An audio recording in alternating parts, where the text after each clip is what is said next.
Silicon Valley. Nestled in the southern San Francisco Bay Area of Northern California, the valley is not just a geographical location. It's an idea. It's an expression of the urge to digitize all the information in the world, and to database, track, and store that information. And as we are now beginning to learn, the result of that digitization of everything is a world without privacy. A world where our ability to participate in public debate is subject to the whims of big tech billionaires. A world where freedom is a thing of the past, and no one is outside the reach of Big Brother. For many, this is just a happy coincidence for the intelligence agencies that are seeking to capture and store every detail about every moment of our lives. It is just happenstance that the information industrial complex now has enough information to track our every move, listen in on our every conversation, map our social networks, and, increasingly, predict our future plans. It is just a series of random events that led to the world of today. But what the masses do not know is that Silicon Valley has a very special history. One that explains how we came to our current predicament, and one that speaks to the future that we are sleepwalking into. A future of total surveillance and total control by the big tech billionaires and their shadowy backers. These are the secrets of Silicon Valley. What big tech doesn't want you to know. You're tuned into the Corbett Report.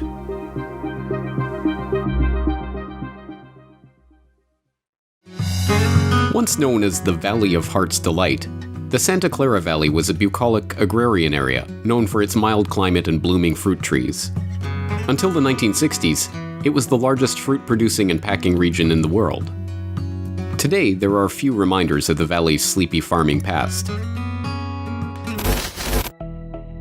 Now dubbed Silicon Valley, it is home to many of the world's largest technology and social media companies, from Google and Facebook to Apple and Oracle, from Netflix and Cisco Systems to PayPal and Hewlett-Packard.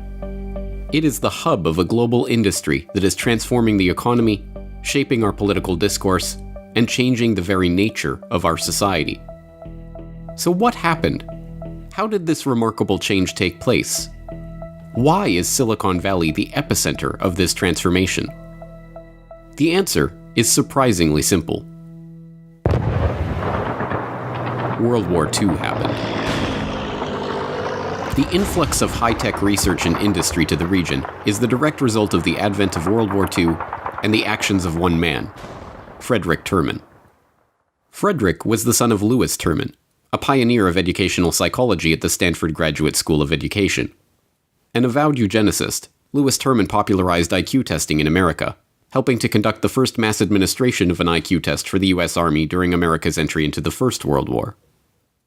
Frederick Terman attended Stanford, earning an undergraduate degree in chemistry and a master's degree in electrical engineering, before heading to MIT to earn his doctorate in electrical engineering under Vannevar Bush. This connection came into play at the outbreak of World War II, when Bush, now heading up the U.S. Office of Research and Development, which managed nearly all research and development for the U.S. military during wartime, asked Terman to run the top-secret radio research laboratory at Harvard University. There, Terman directed 800 of the country's top researchers in the emerging field of electronic warfare. Their work included the development of some of the earliest signals intelligence and electronic intelligence equipment, including radar detectors, radar jammers, and aluminum chaff to be used as countermeasures against German anti-air defenses. The Valley as we know it today was born in the post-World War II era, when Terman returned to Stanford as Dean of the School of Engineering and set about transforming the school into the MIT of the West. Terman, with his war experience, decided to build Stanford into a center of excellence on microwaves and electronics, and he was the guy to do it. The Harvard Radio Research Lab was the pinnacle in the United States of every advanced microwave transmitter and receiver you could think of. And what he does is he recruits 11 former members of the Radio Research Lab and says, you know, we really don't have a lab, but congratulations, you're all now Stanford faculty. And they went, oh, great, thanks. They joined Stanford, and they set up their own lab, the Electronics Research Lab, for basic and unclassified research. And they get the Office of Naval Research to give them their first contract to actually fund, in the post-war, Stanford research into microwaves. By 1950, Terman turns Stanford's engineering department into the MIT of the West.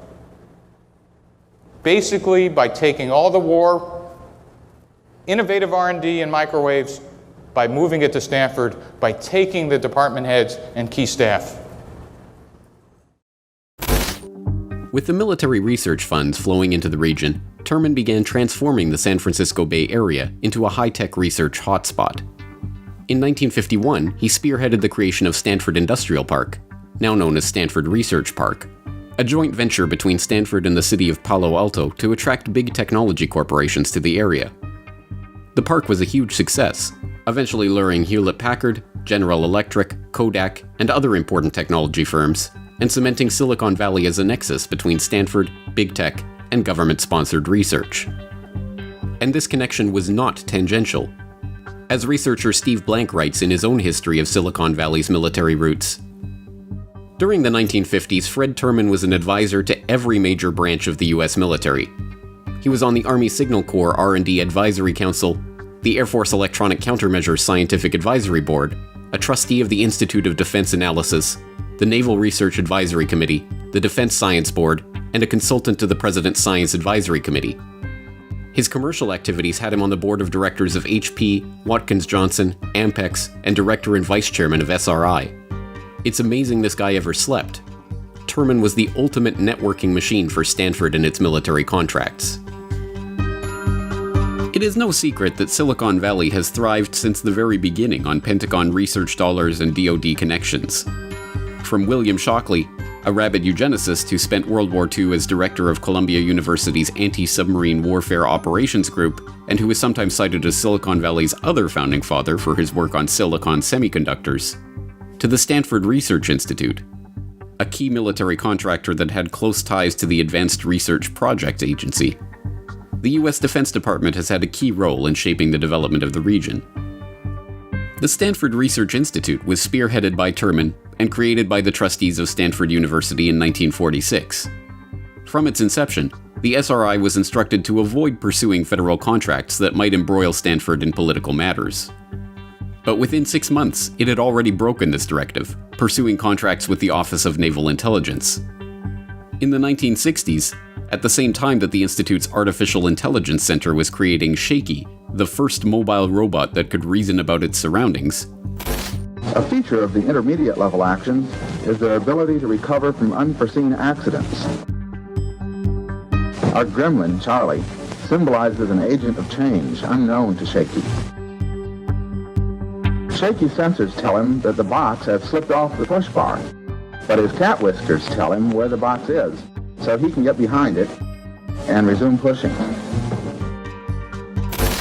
SRI was targeted by Vietnam War protesters for its contract work with ARPA, the Pentagon arm devoted to developing cutting-edge technology. The pressure caused Stanford University to formally cut its ties with SRI in the 1970s, but the Institute's military-funded research did not stop there. The Stanford Research Institute was to become the second node in the ARPANET, the Pentagon-created packet switching network that gave birth to the modern-day Internet.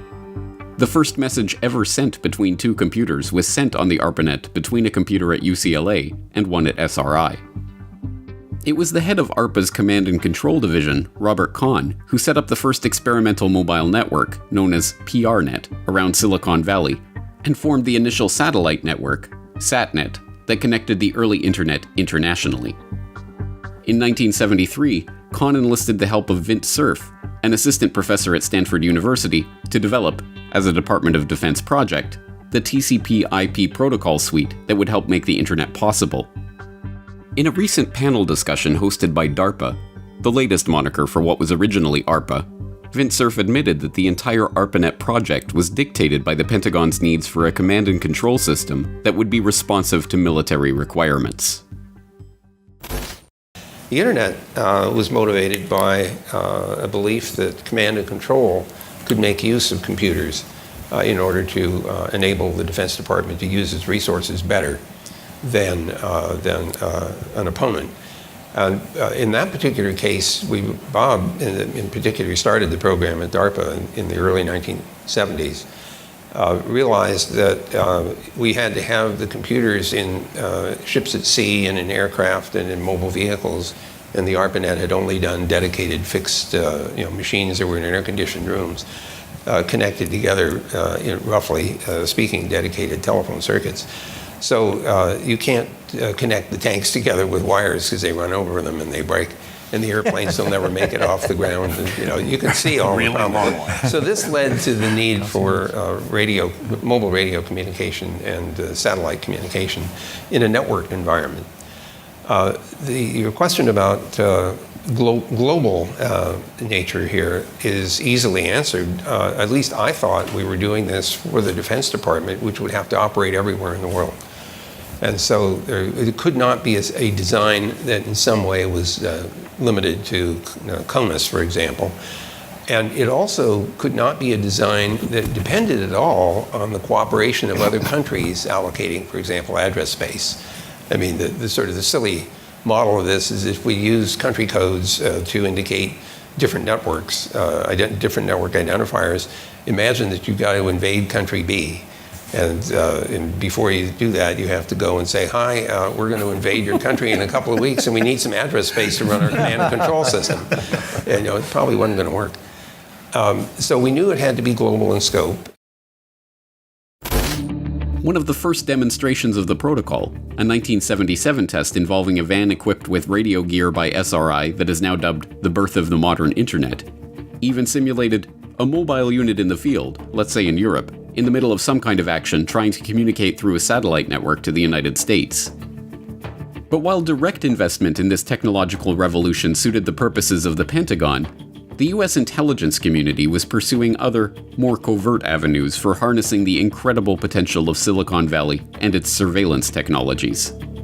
With the advent of the Cold War and the increased tensions between the US and the USSR in a new, highly technological game of spy versus spy, the funding for research and development of cutting-edge technology was placed under a cover of national security and classified. But in the early 1950s, the Korean War changes the game. Post-World War II, those who know your history, we basically demobilized our troops, mothballed our bombers and our fighters, and said, we're going to enjoy just the post-war benefits. 1949, the Soviets explode their first nuclear weapon. The Cold War with the Korean War becomes hot. All of a sudden, the United States realizes that the world's changed again. And spook work comes to Stanford.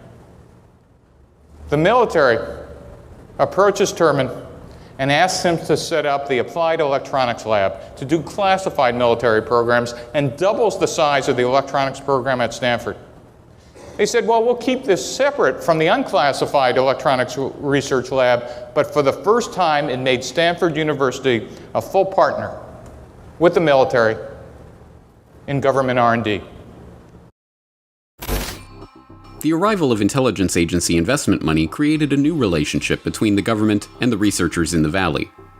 Rather than directly hiring the technology companies to produce the technology, consumer electronics would increasingly be regulated, directed, overseen, and infiltrated by government workers, who could then use the technology as the basis for a worldwide signals intelligence operation, directed not only at the militaries of foreign countries, but at the population of the world as a whole. Now cloaked in a shroud of national security, the government's role in the development of big tech has been largely obscured. But if you know where to look, the fingerprints of the intelligence agencies are still visible on nearly every major company and technology to emerge from Silicon Valley. Take Oracle Corporation, for instance. The third largest software corporation in the world, Oracle is famed for its eponymous database software. What many do not know is that the Oracle name itself comes from the firm's first customer, the CIA. Project Oracle was the CIA codename for a giant relational database that was being constructed on contract by Ampex, a Silicon Valley firm. Assigned to the project were Larry Ellison, Bob Miner, and Ed Oates. Although Project Oracle was something of a disaster, it did lead Ellison and his partners to spin off Oracle Corporation, which to this day gets 25% of its business from government contracts. Or take Sun Microsystems.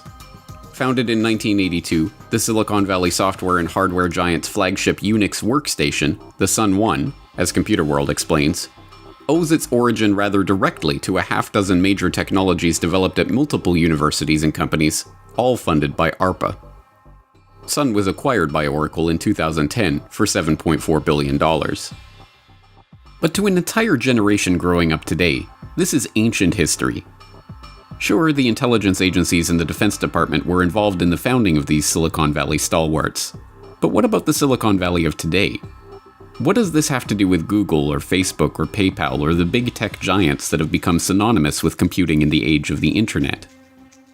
The modern era of Silicon Valley began in the 1990s, when the advent of the World Wide Web brought the full potential of the computing revolution into homes across America and around the globe. This was the era of the dot-com bubble, when small startups with no business plan and no revenue could become million-dollar companies overnight. And behind it all, steering the revolution from the shadows, were the intelligence agencies who helped fund the core technologies and platforms of the modern internet.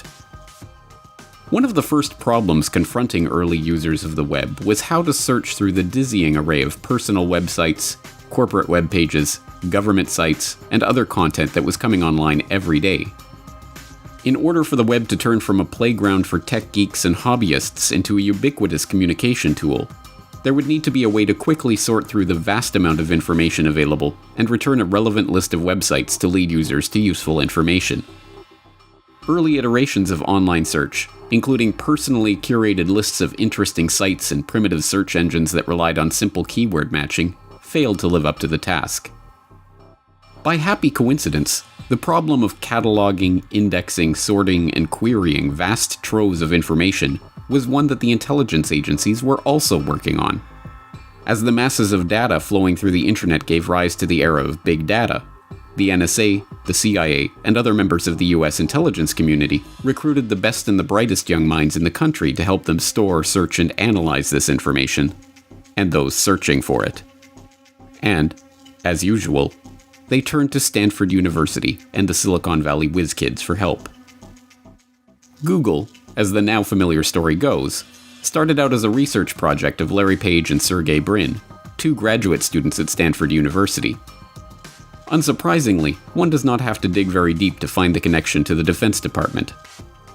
DARPA, the current name of the oft-rebranded ARPA, was one of the 7 military, civilian, and law enforcement sponsors of the Stanford Digital Libraries Project, which helped fund Page and Brin's research. DARPA was even thanked by name in the white paper where the idea for Google was first laid out: the anatomy of a large-scale hypertextual web search engine.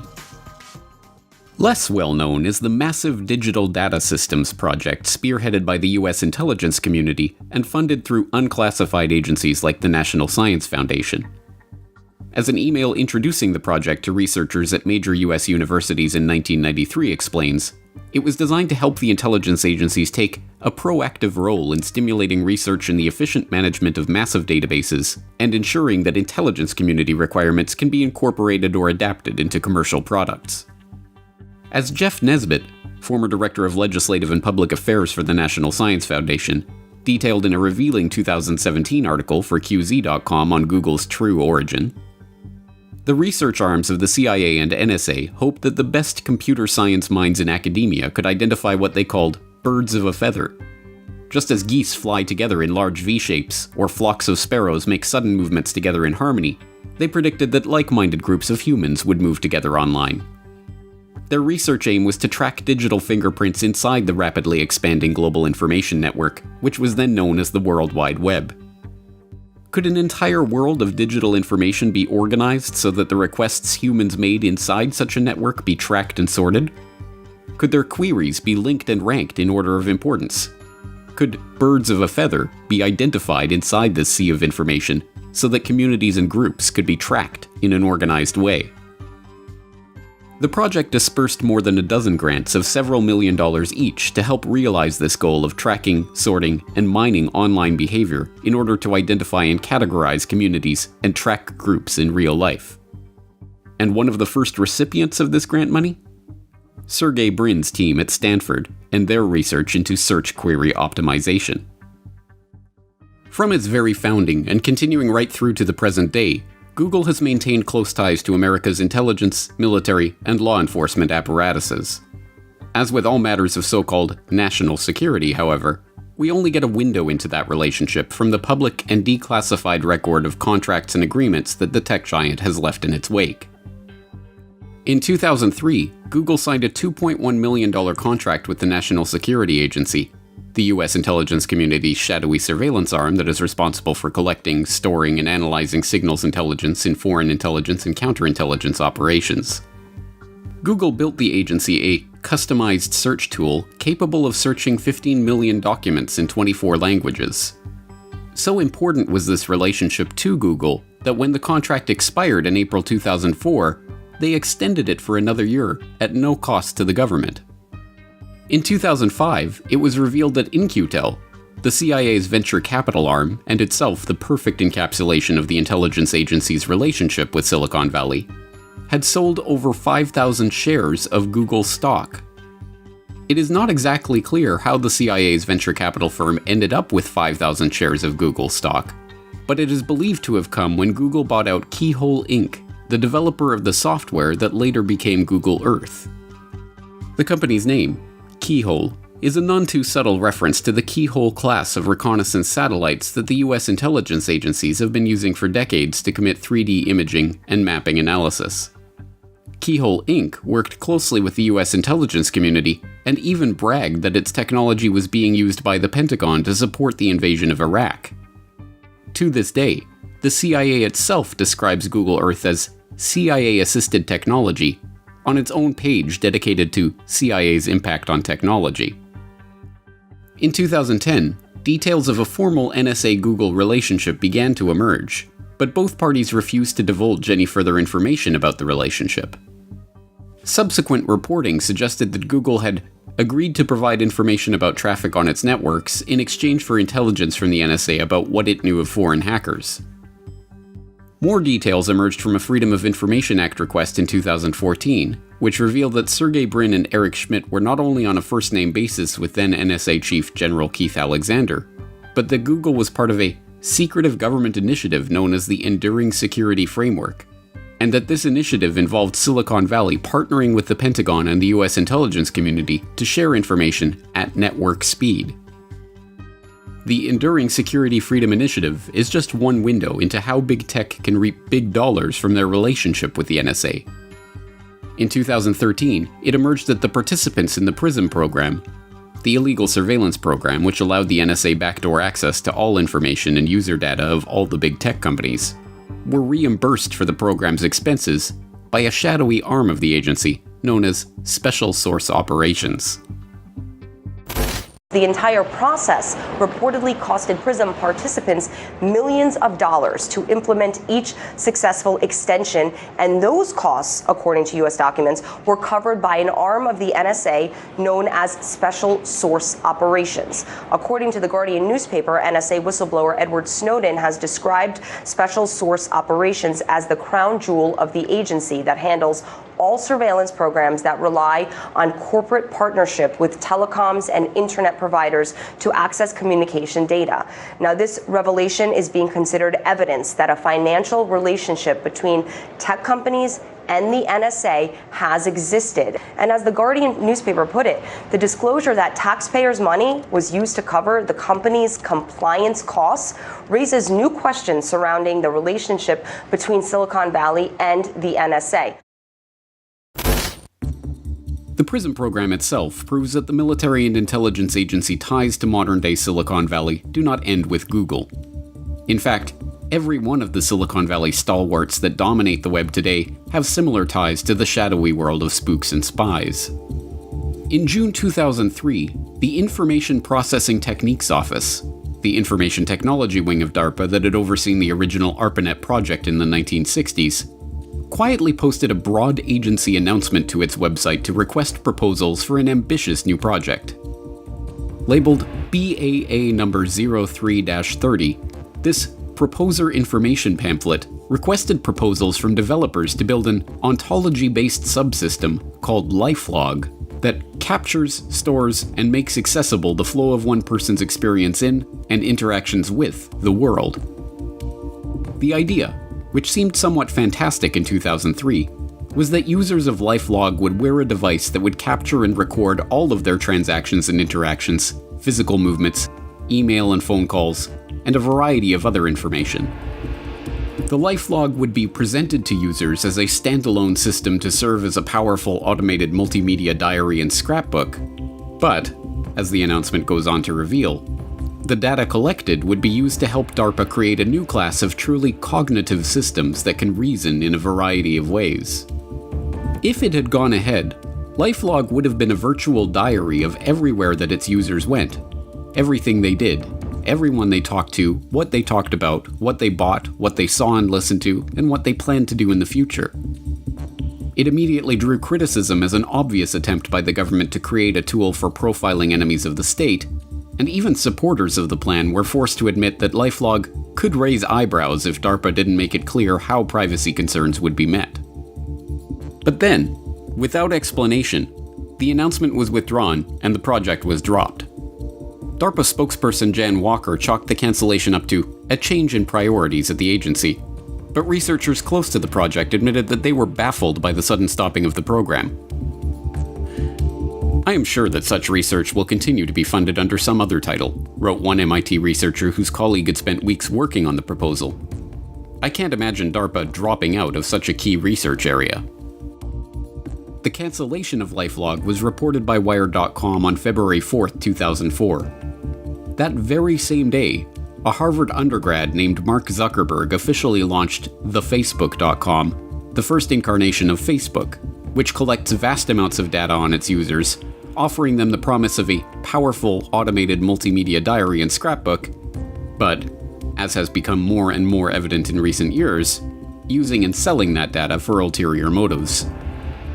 But it is not just this interesting coincidence that connects Facebook to DARPA.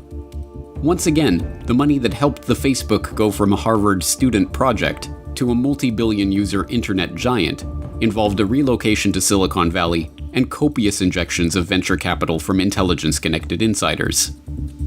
Facebook moved to Palo Alto, California in 2004 and received its first investment of $500,000 from Peter Thiel, co-founder of PayPal. But the real money, and the real interest in Facebook, arrived in 2005, in the form of a $12.7 million investment from Accel Partners, and an additional $1 million from Accel's Jim Breyer. Breyer, it turns out, had some interesting connections of his own. The first venture capital money totaled at $500,000 came to the Facebook from venture capitalist Peter Thiel, founder and former CEO of PayPal. He also serves on the board of radical conservative group Vanguard PAC. Further funding came in the form of $12.7 million from venture capital firm Accel Partners. Accel's manager, James Breyer, was former chair of the National Venture Capital Association. Breyer served on National Venture Capital Association's board with Gilman Louie, CEO of In-Q-Tel, a venture capital firm established by the Central Intelligence Agency in 1999. This firm works in various aspects of information technology and intelligence, including most notably, nurturing data mining technologies. Breyer has also served on the board of BBN Technologies, a research and development firm known for spearheading the ARPANET, or what we know today as the Internet. In October of 2004, Dr. Anita Jones climbed on board BBN along with Gilman Louie. But what is most interesting is Dr. Jones' experience prior to joining BBN. Jones herself served on the board of directors for In-Q-Tel and was previously the Director of Defense Research and Engineering for the U.S. Department of Defense. Her responsibilities included serving as an advisor to the Secretary of Defense and overseeing the Defense Advanced Research Projects Agency. This goes farther than just the initial appearances. DARPA shot to national fame in 2002 when knowledge of the existence of the Information Awareness Office came to light.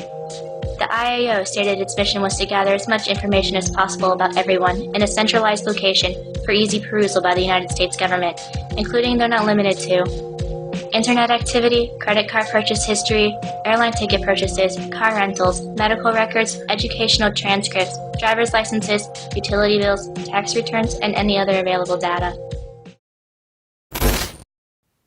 It should come as no surprise, then, that the ex-director of DARPA, Regina Dugan, was hired by Google in 2012 to head its Advanced Technology and Projects Group, and that she was then hired by Facebook in 2016 to head their Building 8 research group, focusing on experimental technologies like brain sensors and artificial intelligence. Nor is it a surprise to learn that DARPA is already working to weaponize Facebook's Oculus virtual reality technology for fighting cyber war. Nor is it a surprise that Facebook seed money investor Peter Thiel, co-founder of PayPal, developed Palantir, a data mining and analysis tool used by the NSA, FBI, CIA, and other intelligence, counterterrorism, and military agencies, from PayPal's own fraud detection algorithm. Or that In-Q-Tel was one of the first outside investors in the Palantir technology, which has gained notoriety in recent years for using war on terror tools to track American citizens. Nor is it a surprise to learn that Eric Schmidt, the former CEO of Google and current technical advisor to Google parent company Alphabet, is now the chairman of the Pentagon's Defense Innovation Board, which seeks to bring the efficiency and vision of Silicon Valley to the Defense Department's high-tech innovation initiatives. Nor is it surprising that Schmidt, in addition to being a member of the elitist Trilateral Commission, is on the steering committee of the Bilderberg Group, a cabal of financiers, industrialists, high-ranking public officials, military brass, and royalty that has been meeting annually in nearly total secrecy since 1954. Nor is it surprising that the Bilderberg Group now counts a number of Silicon Valley stalwarts among its ranks, from Schmidt and Thiel to Palantir CEO Alex Karp and former Electronic Frontiers Foundation chair Esther Dyson. In fact, it would be more surprising to find a major Silicon Valley company that was not connected to the US military or to the US intelligence agencies one way or another. This is not an accident of history or a mere coincidence. The very origins of the internet were in shadowy Pentagon programs for developing the perfect command and control technologies. From the earliest attempts to form electronic databases of information on counterinsurgents in Vietnam right through to today, this technology, as Yasha Levine, author of Surveillance Valley, The Secret Military History of the Internet, explains, was intended to be used as a tool of warfare against target populations. Well, to understand what the internet is and what the internet has become, you have to go back to the very beginning, back to the 1960s, when the internet was being created by the Pentagon.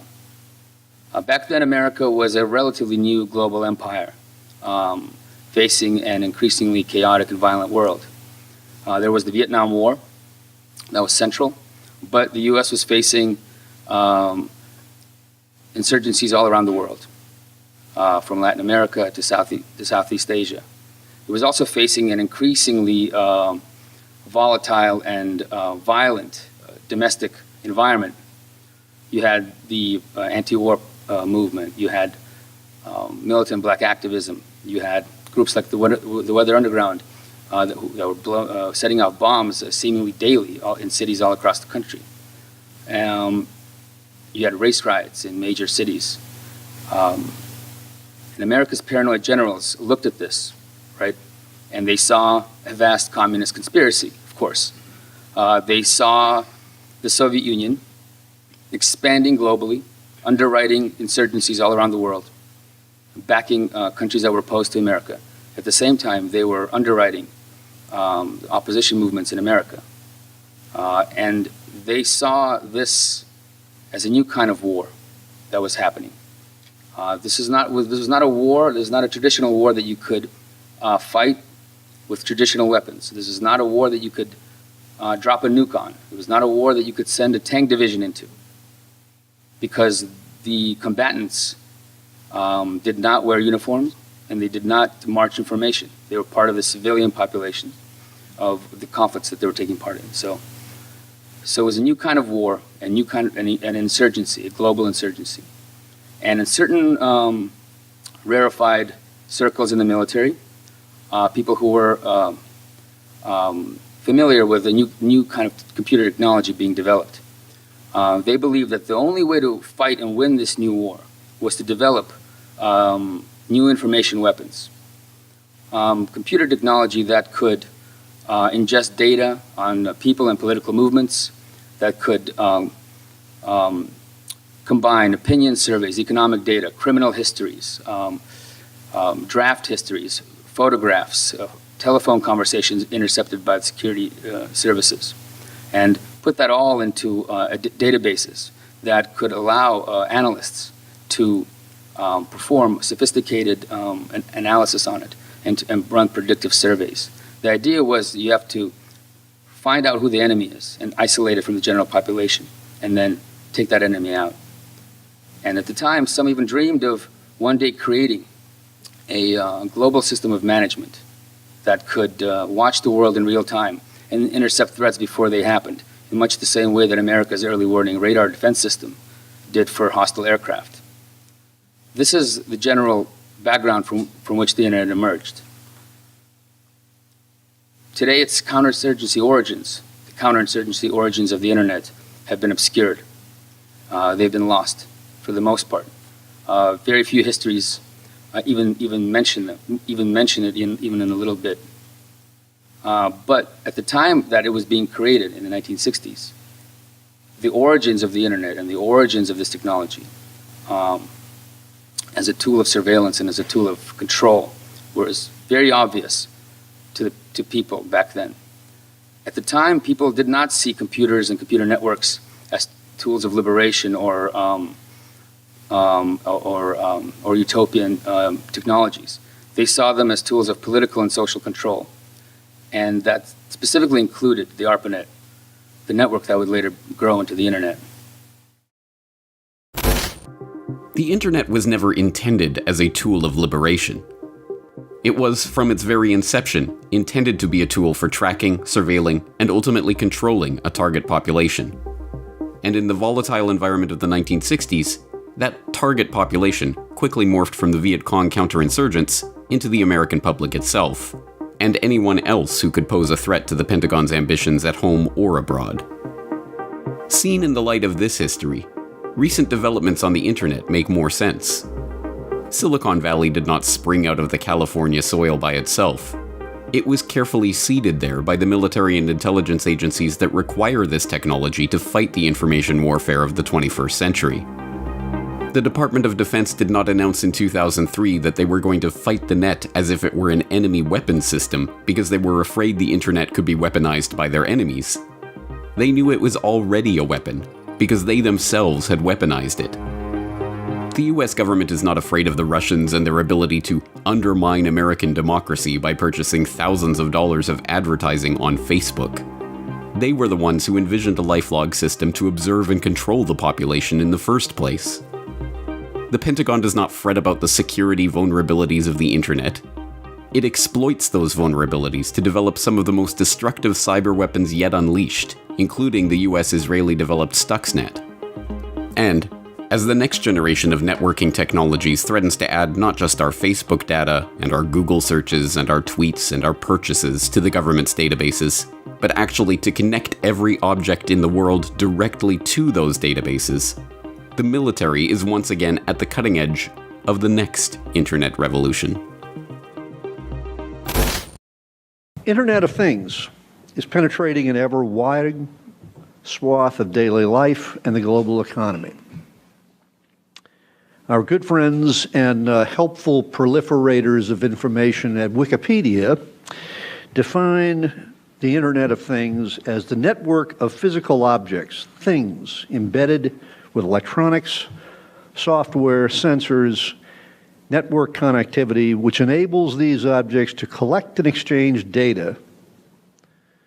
Essentially, it allows objects to be sensed and controlled remotely, creating an integration between physical world and computer systems. Think smart grid, energy systems related to each other to maximize efficiency, and all tied to that objective. Internet of Things is transforming modern business, leveraging embedded sensors, connectivity, digital analytics, and the automation to deliver greater efficiency and effectiveness on a wide range of market fronts. The military has been a leader in developing many of the Internet of Things component technologies, but can do more to leverage the benefits of Internet of Things solutions. The broader national security establishment also faces unique challenges in adopting Internet of Things technologies ranging from security and mission assurance to infrastructure and cost constraints and cultural hurdles. Now, in September, just a couple of months ago, the CSIS Strategic Technologies Program released a report leveraging the Internet of Things for a more efficient and effective military, which outlines how the military can adopt lessons from the private sector to take advantage of these broader benefits of Internet of Things.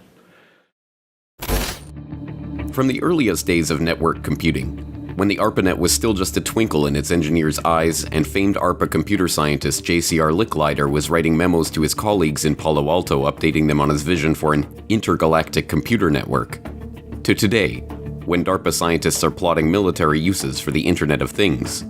The technology underpinning the US government's plan for full-spectrum dominance of the cyber world has advanced by leaps and bounds. But the vision itself remains the same.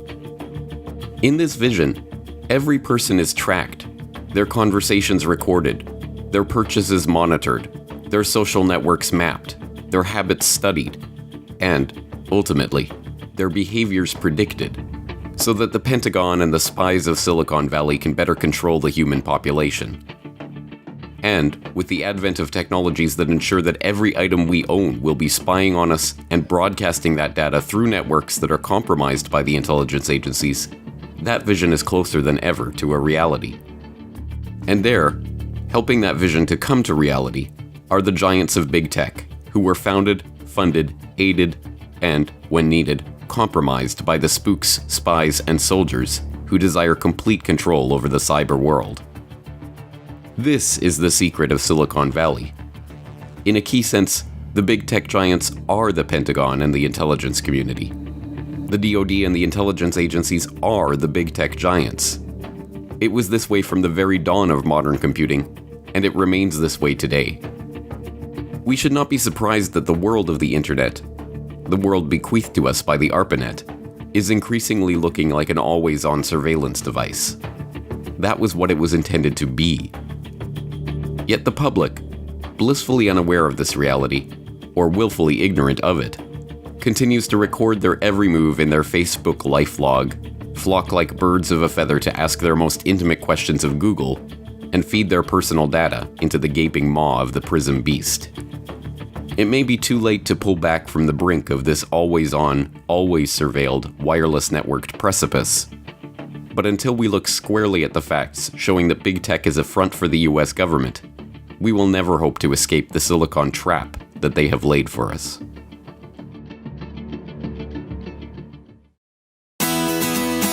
The Corbett Report is brought to you by the Corbett Report subscriber, a weekly newsletter featuring James Corbett's International Forecaster editorial, recommended reading and viewing, discounts on Corbett Report DVDs, and once a month, a subscriber-only video. Sign up today to start receiving your copy at corbettreport.com/support. I have a concern. Does that mean that if I'm in a pub in Ireland, somebody can, wife or someone can find me easily with push talk? You got it. Oh, okay. Well, that might not be can't run worth away it. and hide now.